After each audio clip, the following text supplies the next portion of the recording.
Okay, and the port restraint is out. Here comes the spin. Here it goes. Yeah, we see it down here, Bill. It's beautiful. Okay, Mike, we're at 52, coming back down to 51 RPM. Roger, we copy. You guys look good. And Columbia, Houston, everyone down here is go for deploy with 2 minutes left over Hawaii. And so is everyone up here. Roger, we copy.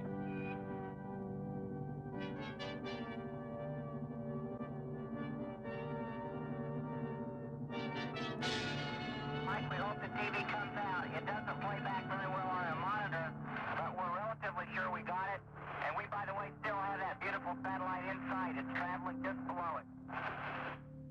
Roger, we copy, Bill and Joe, and got a lot of happy people down here. You guys did good work. Okay, Mike, we delivered. We got SBS off on time. And if you're interested, I'll read you the pad. Roger, go ahead.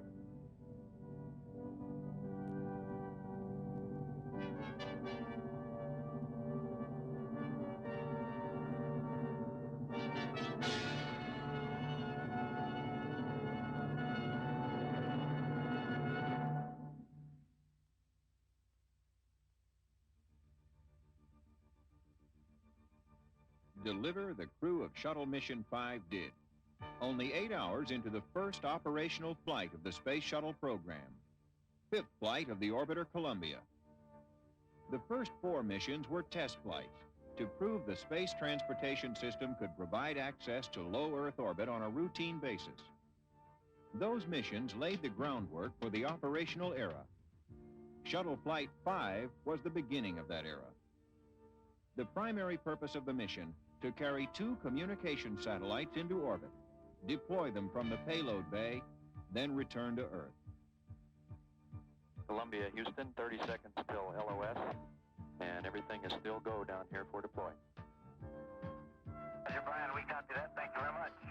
We're looking forward to having a good one. Roger, and good luck.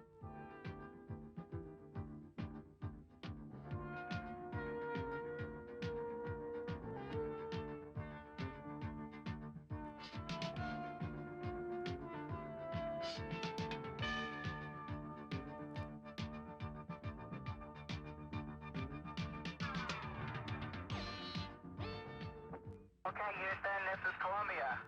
We are 2 for 2. We deliver.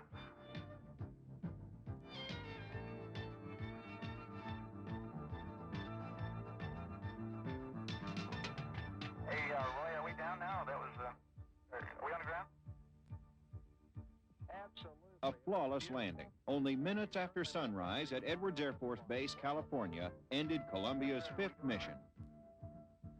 Looking slightly weathered, the orbiter had traveled over 10.5 million miles in 5 flights, spent 24 days on orbit, and circled the Earth almost 400 times. It would now return to Kennedy Space Center, Florida, for refurbishment, to be launched again on Shuttle Flight 9.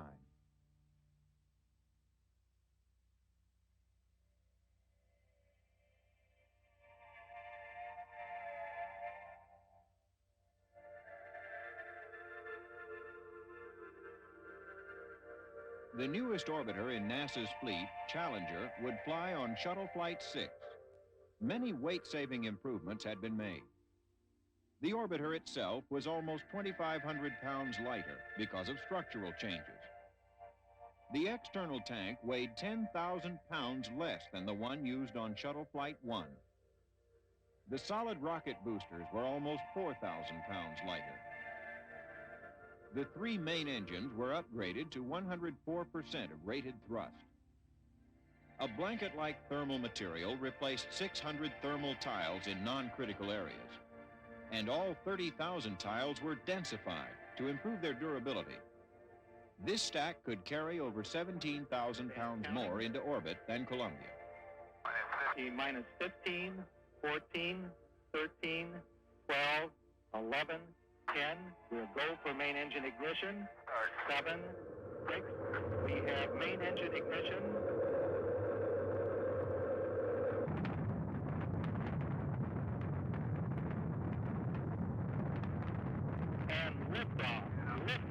Orbiter Challenger and the 6th flight of the Space Shuttle.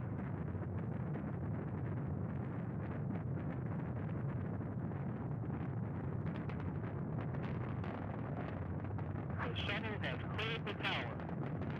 Challenger's underway. We got a roll program. Houston copies, Challenger.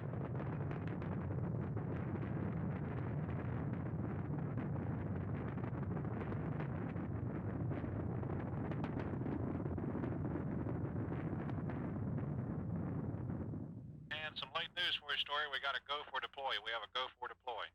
On Shuttle Flight 6, Challenger's cargo, the Tracking and Data Relay Satellite, TDRS, and its solid propellant inertial upper stage rocket, the IUS, weighed almost 19 tons.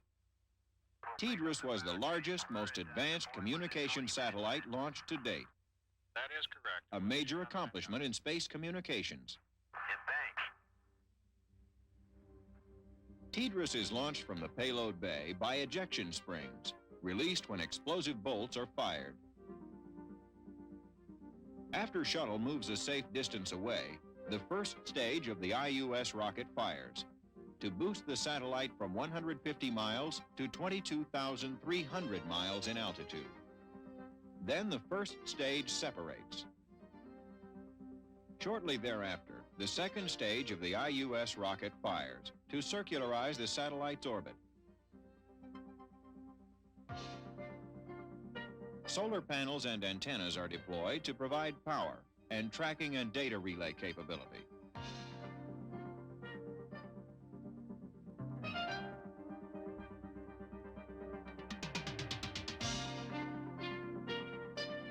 Having attained a circularized altitude of 22,300 miles and traveling at the same speed as the Earth's rotation, the satellite will remain fixed in orbit over the same location continuously. Later, the first TDRS will be joined by two more identical satellites. The three will form a space communications network, providing almost continuous coverage to Earth-orbiting spacecraft, not the 15% ground stations provide. The network will be able to track 26 Earth-orbiting spacecraft simultaneously. And because TDRS satellites only relay data, they do not process it, 20 times more information will be handled by this network than could be by ground stations. All data will be relayed directly to the primary NASA ground terminal, White Sands, New Mexico, and from there via domestic satellite to other NASA centers.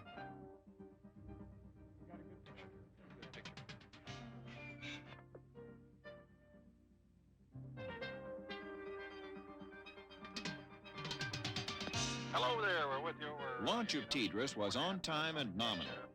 First stage firing of the inertial upper stage also went well. And Sunnyvale and White Sands send you a special attaboy. However, halfway through the second stage firing, ground controllers lost communication with the satellite. It was an hour before even intermittent signals were picked up. They indicated TDRS had not yet separated from the IUS, and that both were tumbling at a very high rate of speed. Receiving only intermittent signals from TDRS, using short-life batteries which would soon be depleted, and getting no response to signals sent from the ground, made the outlook for TDRS bleak. Several more hours passed, and then something remarkable happened. Experts still aren't sure why, but either an automatic timing mechanism was engaged, or onboard systems finally acknowledged repeated commands from the ground, separating TDRS from the IUS. Well, I do have some words. Now on its own, the satellite stopped tumbling. Ground controllers commanded deployment of the solar array and antennas. However, they quickly learned TDRS was way off course and drifting farther every day. Their only hope of getting it back on course was to use the tiny hydrazine thrusters originally designed for minor attitude and velocity adjustments, not for boosting the 2.5-ton TDRS over 8,500 miles farther into space. But at least the satellite was not lost. NASA officials immediately put their plan into effect.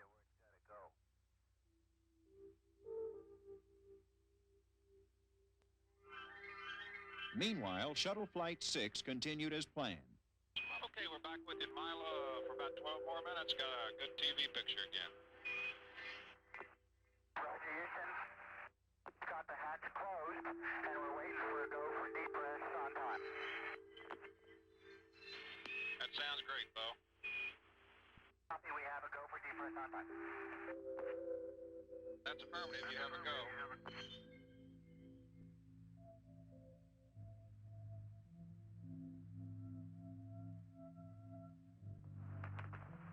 And Challenger, Houston's with you over Guam for about 7.5 minutes.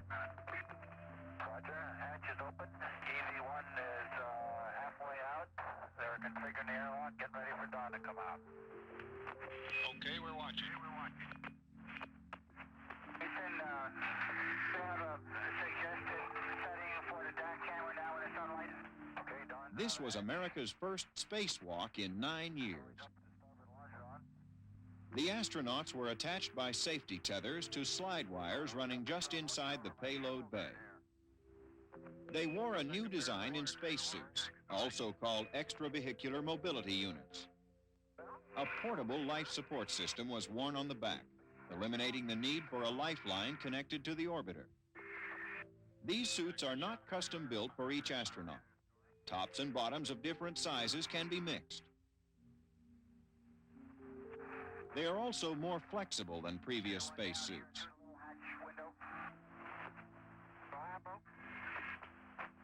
The crew removed tools from a storage locker in the front part of the payload bay.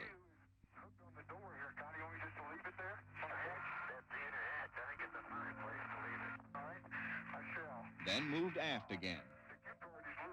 Using a cable run through a winch mounted on the bulkhead, then tied to the cradle that had held the IUS, the astronauts demonstrated they could have lowered the cradle manually had commands from on board failed.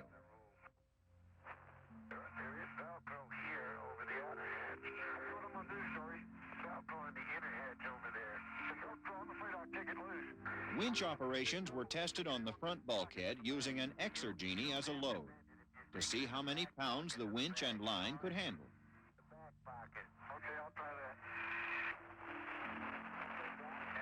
Lastly, the tools were re-stowed, and the astronauts re-entered the spacecraft.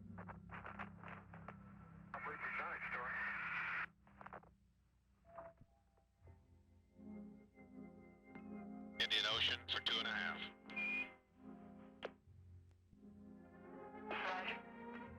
Perhaps the most visually spectacular mission since America's first landing on the moon, Shuttle Flight 7 gave us our first glimpse of the orbiter from a distance. Another space first. John, we have had one more of those intermittent dropouts, but the spas came right back up and no other problems.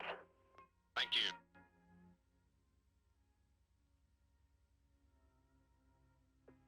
The magnificent views were provided by a European payload called SPAS.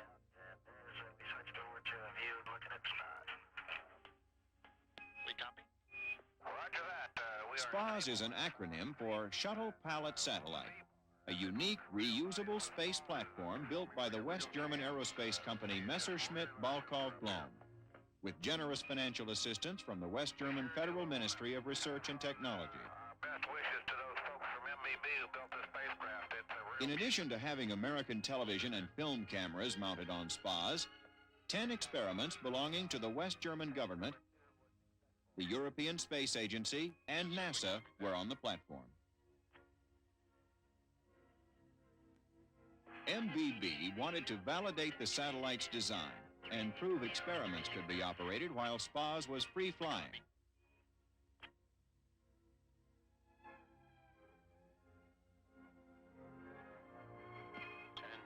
NASA wanted to show the remote manipulator system could handle the 2.5-ton payload.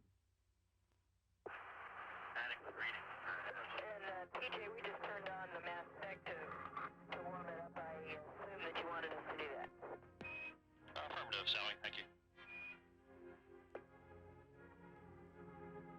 Okay, TJ, we're with you, and John performed a beautiful release. Wonderful, wonderful. The orbiter's ability to station keep with SPAS was also demonstrated. Folks, At this point, they are 1,000 feet apart. Here, SPAS and Challenger are 200 feet apart. Thrusters on board the orbiter were fired to record the effect on SPAS. SPAS was rebirthed for return to Earth. They sure are nice.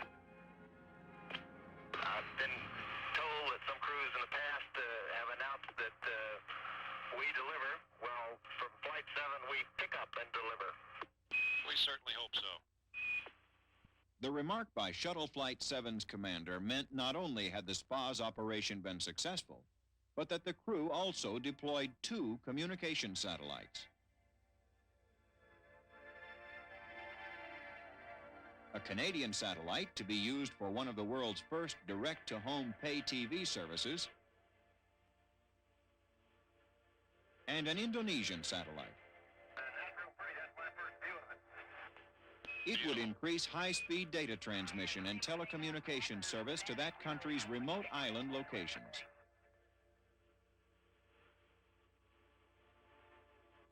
Roger, the weather at KSC is getting worse instead of getting better, so it looks like we're a no-go for KSC. Shuttle Flight 7 was to be the first landing of an orbiter at Kennedy Space Center, Florida. But bad weather conditions did not allow it. Challenger would touch down instead at Edwards Air Force Base, California, the alternate landing site. Roger.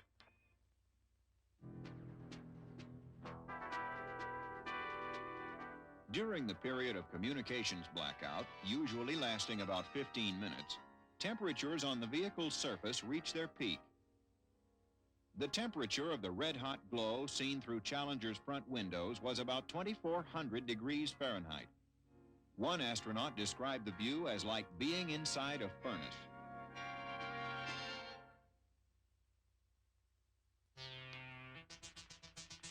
Processing Western test range data. Houston, Challenger, loud and clear. Nice and smooth all the way down. Real good, Crip. Been running about 5 to 7 tenths aileron trim on the right. Roger, we see that.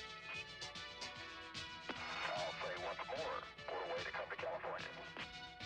Roger that. Challenger, Houston, rolling on off the hack. Your energy looks good. Surface wind 180 at 10.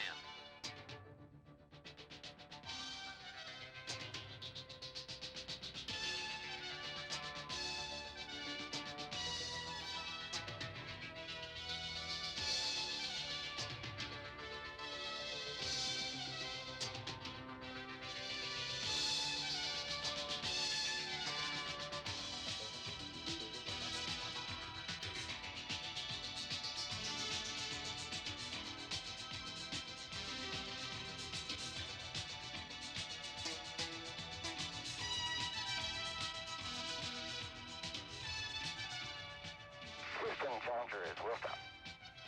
Roger, we see that. Congratulations, a great looking landing. Roger that.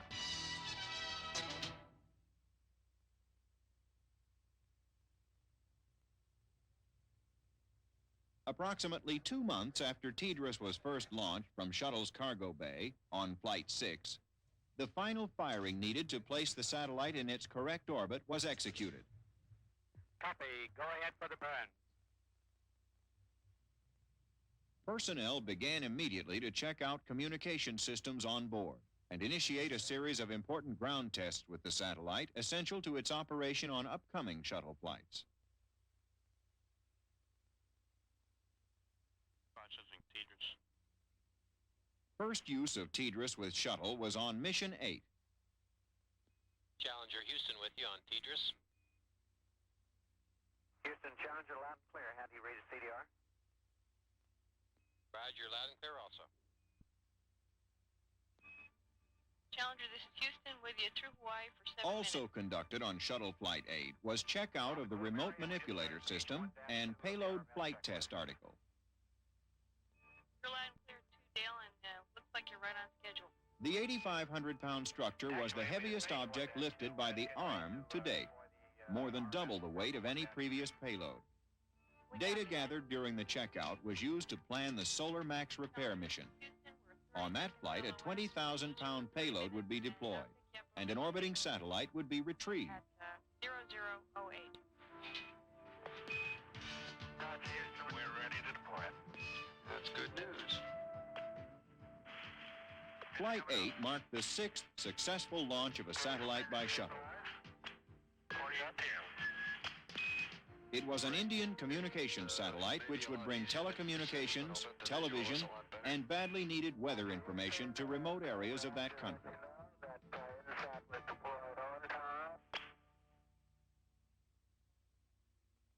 Because Challenger was launched at night on Shuttle Flight 8, parts of the southern hemisphere never seen or photographed from space were visible during daylight hours.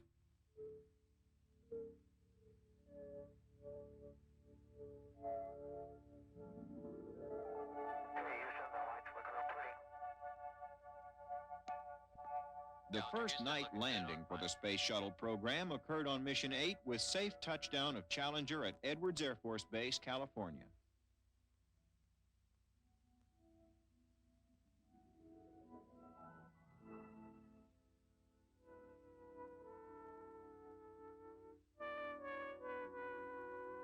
After making its first voyage into space on Shuttle Flight 4, the Continuous Flow Electrophoresis System, CEPHAS, flew again on Shuttle Flights 6, 7, and 8.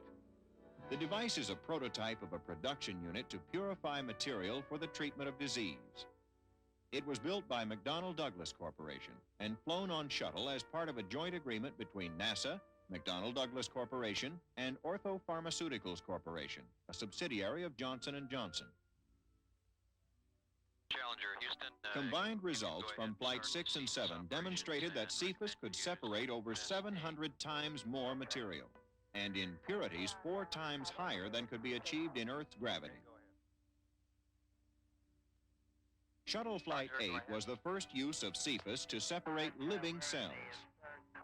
Some of the samples were separated to continue research at Pennsylvania State University and Johnson Space Center, Texas. The McDonnell Douglas samples were used to further diabetes research at Washington University Medical School, Missouri. Other scientific activity conducted on Shuttle Flights 5 through 8 also focused, as the CEPHAS had, on research and materials processing, greatly enhanced when performed in the weightlessness of space. The monodisperse latex reactor flown on Shuttle Flights 3 and 4 flew again on missions 6 and 7 in a continuing attempt to improve the production of polystyrene latex microspheres for cancer research and treatment and glaucoma research.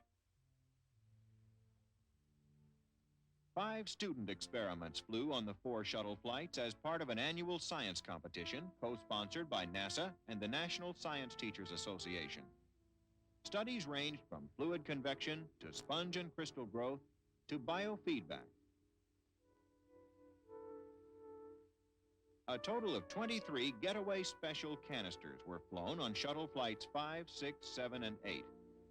Some contained stamped envelopes from the U.S. Post Office commemorating spaceflight. Others grew snow, exposed seeds to zero gravity, and studied the effects of weightlessness on a colony of ants. NASA's Getaway Special program is a unique opportunity to fly small, self-contained payloads on board shuttle on a space-available basis at a very low cost. Perhaps the studies with the most human interest were those done on space adaptation syndrome, also known as space motion sickness, a malady which affects approximately half of all astronauts. The most extensive studies of SAS were done on Flight 8, focusing primarily on the neurological system. Oral sensitivity was tested, eye movements, and repeated physical motion. Measurements were taken of limb volume and external tissue pressure. If any of these tests looked torturous, it's no wonder the crew dubbed the doctor's mid-deck working area a chamber of horrors, and mockingly gave him a taste of his own medicine.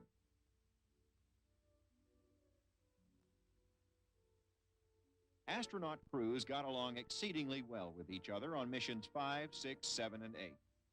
Yet they were the largest, most diverse crews in the history of spaceflight. Flight 5 carried the first four-person crew. Flight 6, calling themselves the Over-the-Hill Gang, tallied up all their years of experience to get this grand total.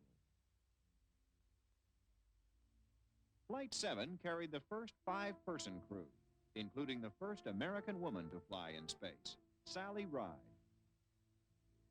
Flight 8 included the first black American to fly in space, Diane Bluford. And the oldest person to fly in space to date, Dr. William Thornton. With ejection seats gone from the flight deck, and water storage tanks and instrumentation gone from the middeck, there was much more room to accommodate the larger crews. There was also opportunity for privacy, exercise, and as usual on any important trip, plenty of food. The success of Flights 5, 6, 7, and 8 represented many accomplishments for the Space Shuttle program. More importantly, the missions proved the operational capability of the space transportation system, that useful work can be done in space for the benefit of people on Earth. But the program has really just begun.